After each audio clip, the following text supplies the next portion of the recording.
Hello friends, welcome to number 1 study. इस video में हम देखेंगे क्लास 10 साइंस की बुक का chapter number 5 periodic classification of element. इसके एक्सरसाइज के क्वेश्चन 1 to 5 हम इस वीडियो में कंप्लीट करेंगे। सो फर्स्ट क्वेश्चन है यहाँ पे, which of the following statement is not a correct. ठीक है, हमें not correct statement find out करना है, मतलब इनकरेक्ट वाला। About the trends when going from left to right across a period of periodic table। Periodic table में जब हम लेफ्ट टू राइट ऐसे मूव करेंगे तो हमें बताना है इन 4 ट्रेंड में से कौन सा ट्रेंड इनकरेक्ट है। ठीक है, तो वन बाय वन चेक करते हैं। जैसा कि यहाँ पे फर्स्ट स्टेटमेंट है, the elements become less metallic in nature. जब हम पीरियोडिक टेबल में लेफ्ट टू राइट मूव करते हैं तो एलिमेंट्स क्या होते हैं, लेस मेटालिक हो जाते हैं। देखो यहाँ पे लेफ्ट और राइट।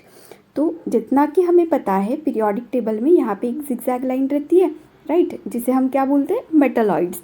और लेफ्ट साइड में आते सभी मेटल्स और राइट साइड में आते सभी नॉन मेटल्स। तो देखो जैसा कि हम लेफ्ट टू राइट जब हम मूव करेंगे तो क्या है, यहाँ पे तो मेटल्स है, फिर राइट में जब हम जा रहे हैं तो नॉन मेटल्स आ रहे हैं। तो यहाँ पे वही तो बोला है, the elements become less metallic in nature.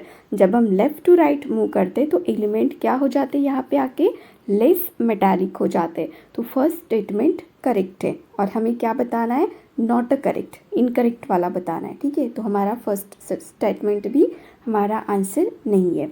Check करते हैं B, the number of valence electron increases. Periodic table में जब हम लेफ्ट टू राइट मूव करते हैं तो number of valence electron increase होता है। देखो कैसे, यहाँ पे 1 एटॉमिक नंबर, यहाँ पे 2, फिर आता है 3, 4, फिर 5, 6, 7, 8, 9 और 10। और जब हम इनका इलेक्ट्रॉनिक कॉन्फ़िगरेशन करेंगे तो यहाँ पे 3 है, 3 का इलेक्ट्रॉनिक कॉन्फ़िगरेशन हो जाएगा 2,1, 4 का इलेक्ट्रॉनिक कॉन्फ़िगरेशन हो जाएगा 2,2, 5 का हो जाएगा 2,3। तो देखो यहाँ पे क्या हो रहा है, इसका वैलेंस इलेक्ट्रॉन 1 है, 3 का, फिर हम क्या कर रहे हैं, राइट की ओर मूव कर रहे हैं तो 4 आता है, 4 का वैलेंस इलेक्ट्रॉन 2 है और फिर 5 का वैलेंस इलेक्ट्रॉन 3 है। मतलब वैलेंस इलेक्ट्रॉन तो इंक्रीज हो रहा है, वही तो बोला है, the number of valence electron increases. जैसे जैसे हम लेफ्ट टू राइट मूव करते हैं तो number of valence electron increase होते। तो सेकंड स्टेटमेंट भी करेक्ट है, ये भी हमारा आंसर नहीं हो सकता। अब चेक करते हैं C statement, the atoms lose their electrons more easily. Periodic table में जब हम लेफ्ट टू राइट मूव करते तो एटम्स अपने इलेक्ट्रॉन इजीली लूज करते, ऐसा बोला है। तो ये स्टेटमेंट इनकरेक्ट है। देखो इनकरेक्ट कैसे, इतना तो हमें पता है कि एक एटम के अंदर यहाँ पे प्रेजेंट रहता है न्यूक्लियस, न्यूक्लियस में प्रेजेंट रहते हैं प्रोटॉन्स। और प्रोटॉन्स क्या है, जितना एटॉमिक नंबर उतने रहते हैं प्रोटॉन्स। फॉर एग्जाम्पल यहाँ पे हम सोडियम का एग्जाम्पल ले लेते हैं, एटॉमिक नंबर 11। तो देखो एटॉमिक नंबर 11 है तो कितने प्रोटॉन्स रहेंगे, यहाँ पे 11 प्रोटॉन्स रहेंगे। ठीक है, और प्रोटॉन्स पे पॉजिटिव चार्ज रहता है और ये प्रोटॉन्स कहाँ प्रेजेंट रहते हैं, न्यूक्लियस में। तो जितना एटॉमिक नंबर बढ़ते जाएगा उतने प्रोटॉन्स बढ़ते जाएंगे, जितने प्रोटॉन्स बढ़ते जाएंगे उतना पॉजिटिव चार्ज बढ़ता जाएगा, और जितना पॉजिटिव चार्ज बढ़ेगा न्यूक्लियस उतना ही पावरफुल बनेगा। और पावरफुल बनने की वजह से ये क्या कर सकता है, अपने वैलेंस इलेक्ट्रॉन को, अपनी आउटर मोस्ट शेल को अपनी तरफ पुल कर सकता है, खींच सकता है, जिसकी वजह से क्या होता है, एटम का साइज रिड्यूस हो जाता है, स्मॉल हो जाता है। और स्मॉल होने की वजह से ये क्या कर सकता है, अपने सभी इलेक्ट्रॉन को अच्छे से प्रोटेक्ट करके रख सकता है। तो पीरियोडिक टेबल में जब हम लेफ़्ट टू राइट मूव करते हैं तो एटॉमिक नंबर तो इंक्रीज ही होता है। ठीक है, लेफ़्ट टू राइट मूव कर रहे हैं, एटॉमिक नंबर इंक्रीज हो रहा है। अब एटॉमिक नंबर इंक्रीज होगा तो प्रोटॉन इंक्रीज होंगे, प्रोटॉन इंक्रीज होंगे तो न्यूक्लियस पावरफुल होगा, न्यूक्लियस पावरफुल होगा तो अपनी आउटर मोस्ट शेल को, इलेक्ट्रॉन को अपनी तरफ पुल करके रखेगा, अपना साइज स्मॉल करेगा तो अपने वैलेंस इलेक्ट्रॉन को अच्छे से प्रोटेक्ट करके रखेगा। ठीक है, और प्रोटेक्ट कर रहा है तो इजीली लूज कर सकते हैं क्या, नहीं कर सकते। तो ये जो सी स्टेटमेंट है कि इसमें बोला है कि लेफ़्ट टू राइट मूव करते तो इजीली लूज कर जाते, तो ये स्टेटमेंट इनकरेक्ट है और यही हमारा आंसर है। ठीक है, C statement. And the oxides become more acidic. जैसे जैसे हम पीरियोडिक टेबल में लेफ़्ट टू राइट मूव करते तो ऑक्साइड भी क्या हो जाते हैं, मोर एसिडिक हो जाते हैं। ठीक है, देखो रीज़न क्या है सी स्टेटमेंट चूज़ करने के लिए, क्या होता है इसमें, on moving from left to right across the period में जब हम लेफ़्ट टू राइट ऐसे मूव करते हैं तो क्या होता है, the non metallic character increases. यहाँ पे तो मेटल्स आते हैं और इस साइड में नॉन मेटल्स आते हैं, तो नॉन मेटालिक कैरेक्टर इंक्रीज होता है और इसकी वजह से देखो hence the tendency to lose electron decreases, तो इलेक्ट्रॉन लूज़ करने की जो टेंडेंसी है वो कम हो जाती है, तो एटम्स अपने इलेक्ट्रॉन ईजीली लूज़ कर ही नहीं सकते। क्लियर हो गया। आप देखते हैं सेकेंड क्वेश्चन।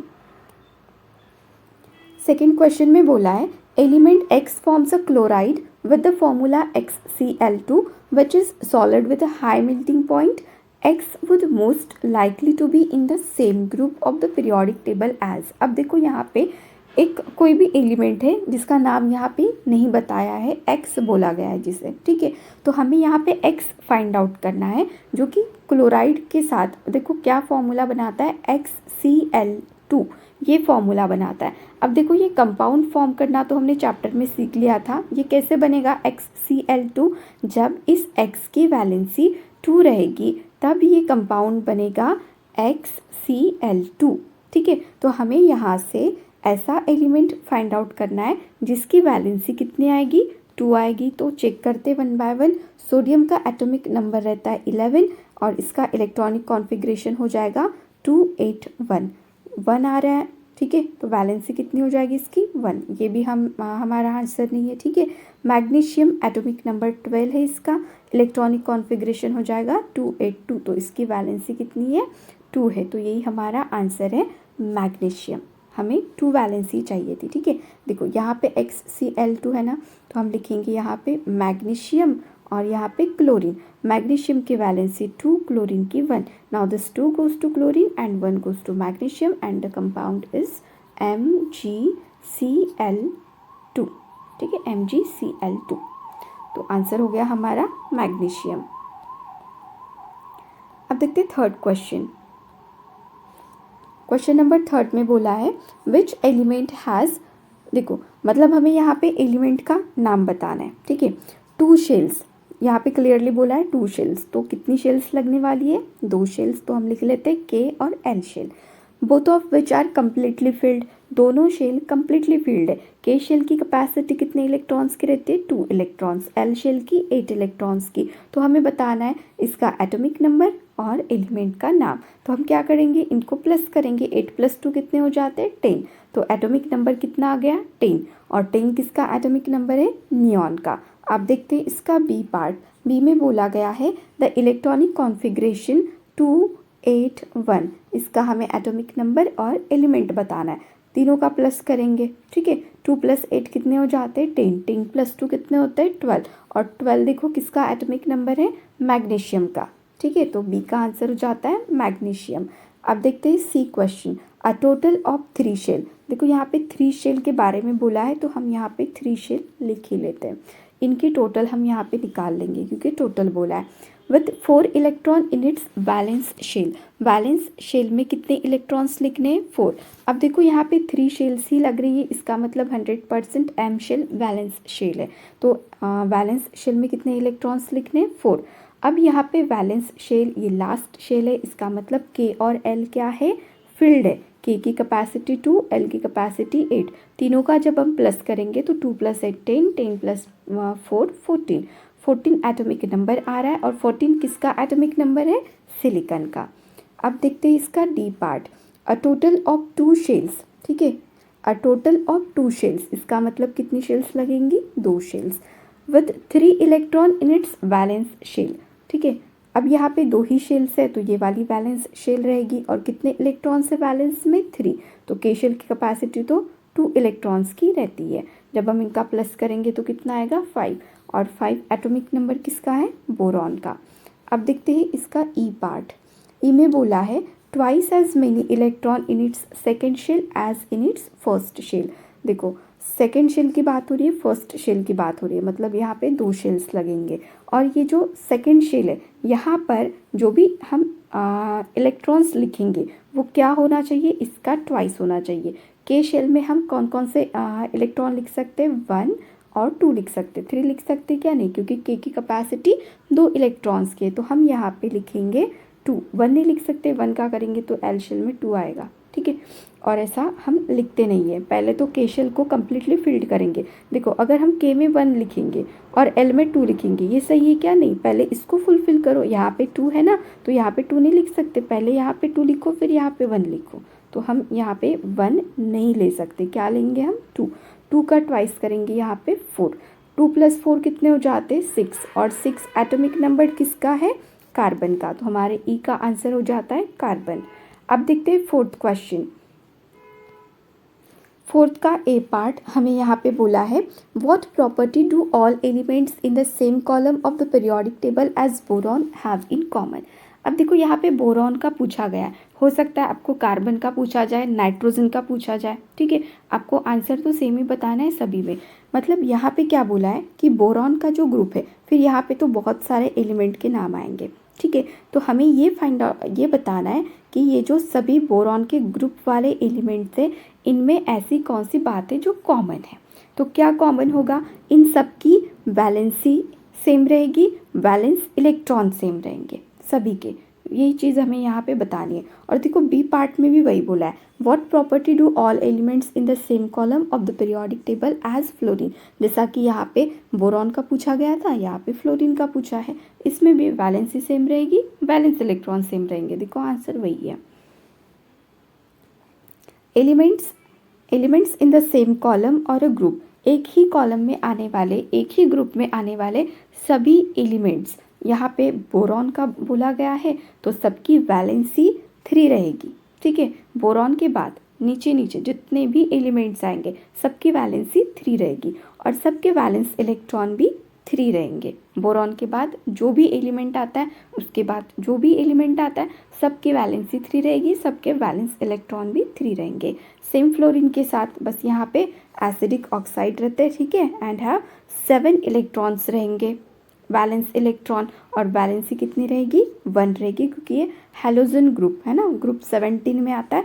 ग्रुप 17 के सभी एलिमेंट की वैलेंसी -1 रहते हैं। देखो पीरियोडिक टेबल में देखते हैं इसे, यहाँ पे है बोरॉन, ठीक है। तो बोरॉन में इस ग्रुप में, ठीक है, कॉलम्स को ग्रुप बोला जाता है ना। तो जितने भी एलिमेंट्स यहाँ पे गिवन है, सबके वैलेंस इलेक्ट्रॉन कितने रहेंगे? 3। देखो जैसा कि यहाँ पे बोरॉन एटॉमिक नंबर 5 है, तो इलेक्ट्रॉनिक कॉन्फ़िगरेशन करेंगे तो 2 3। एल्यूमिनियम एटॉमिक नंबर 13 है, तो इसका इलेक्ट्रॉनिक कॉन्फ़िगरेशन हो जाएगा 2 8 3, ठीक है। इसके बाद आता है 31, जब इसका भी करेंगे तो वैलेंस इलेक्ट्रॉन यहाँ पे भी 3 आएगा। तो सबके वैलेंस इलेक्ट्रॉन 3 है और इसकी वैलेंस भी कितनी रहेगी? 3 3 3। वैसे यहाँ पे फ्लोरीन का भी पूछा गया था, तो फ्लोरीन आता है ग्रुप 17 में। और यहाँ पे देखो चैप्टर में हमने ट्रिक के बारे में सीखा था, है ना। क्या होता है, पहले तो वैलेंसी इंक्रीज होती है 4 तक, यहाँ पे इसकी वैलेंसी रहेगी 1 2 3 4, और फिर यहाँ से डिक्रीज होती है ना, 3 2 1 और फिर 0। तो ग्रुप 17 में आता है फ्लोरीन, सबकी वैलेंसी रहेगी 1। और देखो 17 ग्रुप में है, ठीक है, तो वैलेंस इलेक्ट्रॉन कितने रहेंगे? 7। 17 ग्रुप में है ना, तो वैलेंस इलेक्ट्रॉन सबके जितने भी एलिमेंट्स आएंगे सबके वैलेंस इलेक्ट्रॉन रहेंगे 7, ठीक है। अब देखते हैं फिफ्थ क्वेश्चन। क्वेश्चन नंबर 5 में बोला है, an atom has electronic configuration 287। कोई तो भी एक एटम है जिसका इलेक्ट्रॉनिक कॉन्फ़िगरेशन है 287। अब हमें फर्स्ट में ये फाइंड आउट करना है, what is the atomic number of this element. इस एलिमेंट का एटॉमिक नंबर क्या होगा? कैसे फाइंड आउट करते हैं हम एटॉमिक नंबर? तीनों का प्लस करेंगे, है ना। तो 2 + 8 कितने हो जाते? 10। 10 + 7 कितने हो जाते? 17। और 17 किसका एटॉमिक नंबर है? क्लोरीन का। ये हमने फाइंड आउट कर लिया। अब देखते हैं इसका बी पार्ट। तो which of the following element would it be chemically similar. अब ये जो 287 है, जिसका एटॉमिक नंबर 17 आया था और एलिमेंट क्लोरीन है, ठीक है, ये किसके साथ, मतलब 17 क्लोरीन केमिकली सिमिलर, इन चारों में से हमें बताना है किसके साथ है। तो कैसे फाइंड आउट करेंगे? यहाँ पे देखो आउटर मोस्ट शेल में कितने वैलेंस इलेक्ट्रॉन है? 7। तो हम सबके एटॉमिक नंबर का इलेक्ट्रॉनिक कॉन्फ़िगरेशन करेंगे। जिस भी एलिमेंट के एटॉमिक नंबर में जब हम इलेक्ट्रॉनिक कॉन्फ़िगरेशन करते उसका, तो 7 वैलेंस इलेक्ट्रॉन आते, तो वो रहेगा केमिकली सिमिलर क्लोरीन के साथ, ठीक है। तो यहाँ पे नाइट्रोजन का कर लेते, 7 है इसका, तो इलेक्ट्रॉनिक कॉन्फ़िगरेशन हो जाएगा 2 5। आ रहे क्या 7? नहीं आ रहे। अब देखते हैं 9 फ्लोरीन, इसका कर लेते 2 और फिर क्या आएगा 7, 7 + 2 9 हो जाते। तो यहाँ पे वैलेंस इलेक्ट्रॉन 7 है और क्लोरीन में भी वैलेंस इलेक्ट्रॉन 7 है। तो केमिकली सिमिलर कौन सा रहेगा इनमें से? फ्लोरीन रहेगा। देखो आंसर कैसे लिखेंगे इसका। फर्स्ट वाला, what is the atomic number of this element, क्या रहेगा? एटॉमिक नंबर 70 और एलिमेंट क्लोरीन। और यहाँ पे पूछा गया था किसके साथ केमिकली सिमिलर है, तो it would be chemically similar to fluorine because its electronic configuration is 2 7, क्योंकि इसका इलेक्ट्रॉनिक कॉन्फ़िगरेशन क्या आता है 2 7, वैलेंस इलेक्ट्रॉन 7 है, क्लोरीन में भी वैलेंस इलेक्ट्रॉन 7 है। तो ये इसके साथ केमिकली सिमिलर हो सकता है। ठीक है, हो सकता है नहीं, केमिकली सिमिलर है। ठीक है, तो यहाँ तक हमने एक्सरसाइज के क्वेश्चन नंबर 5 तक हमने कंप्लीट कर लिया। अब 6 से लेकर 10 तक हम नेक्स्ट वीडियो में करेंगे। अगर ये वीडियो अच्छी लगी हो, हेल्पफुल लगी हो, तो वीडियो को लाइक, फ्रेंड के साथ शेयर और चैनल को सब्सक्राइब जरूर करना। Thank you.